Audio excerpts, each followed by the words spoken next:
Presiden Joko Widodo resmi menghadiri konferensi tingkat tinggi KTT G20 Roma, Italia.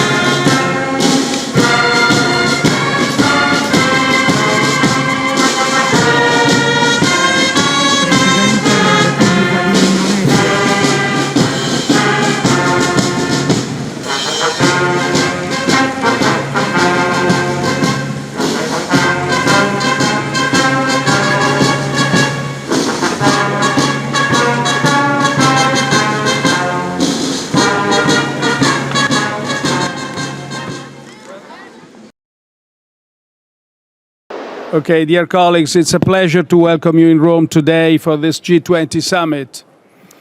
First of all, I'd like to say that it's great to see you, all of you here, after a difficult few years for the global community.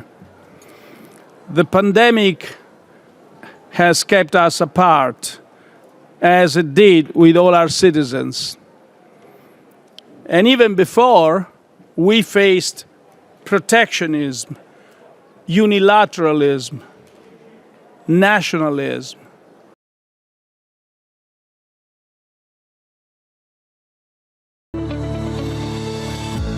Sebelum KTT G20 berlangsung, Presiden Jokowi diketahui melakukan pertemuan bilateral dengan 3 negara dan perwakilan World Bank.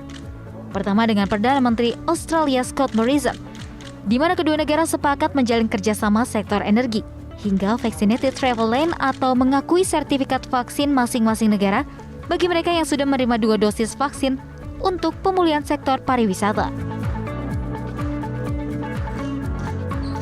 Presiden Jokowi juga bertemu Presiden Prancis Emmanuel Macron.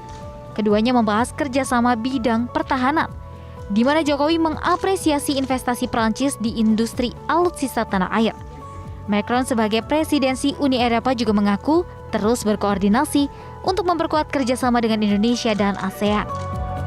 Dan dalam posisi Presiden Prancis menjadi Presiden EU, nah tentu Bapak Presiden tadi minta akan ada akselerasi daripada pembahasan Indonesia dengan EU SEPA, di mana tentu kita berharap bahwa dengan adanya akselerasi EU SEPA bagi ekonomi Indonesia ini akan meningkatkan ekspornya ke Eropa dan sebaliknya. Jadi kue Indonesia di Eropa bisa meningkat. Presiden Jokowi bertemu dengan Perdana Menteri Singapura Lee Hsien Loong di Roma kemarin. Kedua kepala negara bertemu di sela-sela KTT G20 sebelum dimulainya sesi 3. Pertemuan membahas beberapa isu terkini.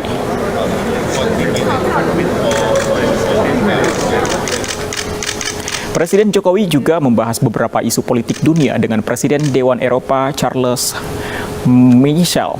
Presiden membahas isu kesehatan termasuk rencana dunia terkait pandemi. Indonesia menyampaikan kekhawatiran terhadap diskriminasi beberapa jenis vaksin yang dilakukan oleh Uni Eropa.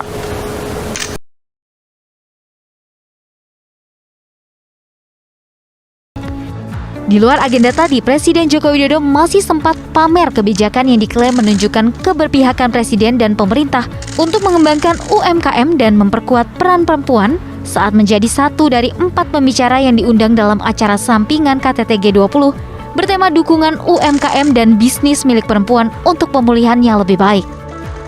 Bapak Presiden menggarisbawahi pentingnya UMKM bagi perekonomian nasional Indonesia dan peran perempuan di dalamnya. Memberdayakan UMKM dan perempuan adalah kebijakan sentral dalam percepatan pencapaian SDGs di Indonesia menurut Presiden. Bicara soal hal menarik selama KTT G20 tentu sayang untuk dilewatkan. Kita mulai saat Presiden Jokowi menjadi pimpinan negara yang paling terakhir tiba di pembukaan KTT G20. Hal itu tak lain karena tahun depan Indonesia akan menjadi presidensi KTT G20. Yang juga jadi momen menarik ialah saat berfoto bersama. Presiden Jokowi berada di barisan depan paling tengah pada KTT G20. Momen yang juga mengundang perhatian publik ialah keakraban Jokowi saat berbincang dengan para pemimpin dunia ini, seperti Scott Morrison dan Ratu Maxima. Yang unik karena menggunakan masker, Jokowi sempat tidak mengenali sosok Ratu Belanda ini hingga sang ratu harus membuka sedikit maskernya. Masih dalam kesempatan yang sama, Ratu Maxima juga menyebut aplikasi ojek online asal Indonesia menginspirasi untuk bantu UMKM di dunia. Inspiring examples I saw was in Indonesia. It's called Gojek. Gojek is a ride-hailing app which uses its digital ecosystem to help small businesses digitize their inventory management, marketing, payments, credits, and sales. Now suddenly, these SMEs are connected to the larger world. Many of them make a leap forward and expand their business beyond their brick-and-mortar presence. Tongkat estafet presidensi G20 akan diserahkan secara resmi oleh PM Italia kepada Presiden Jokowi. Tahun depan, Indonesia akan jadi negara kelima di Asia yang menjadi tuan rumah KTT G20.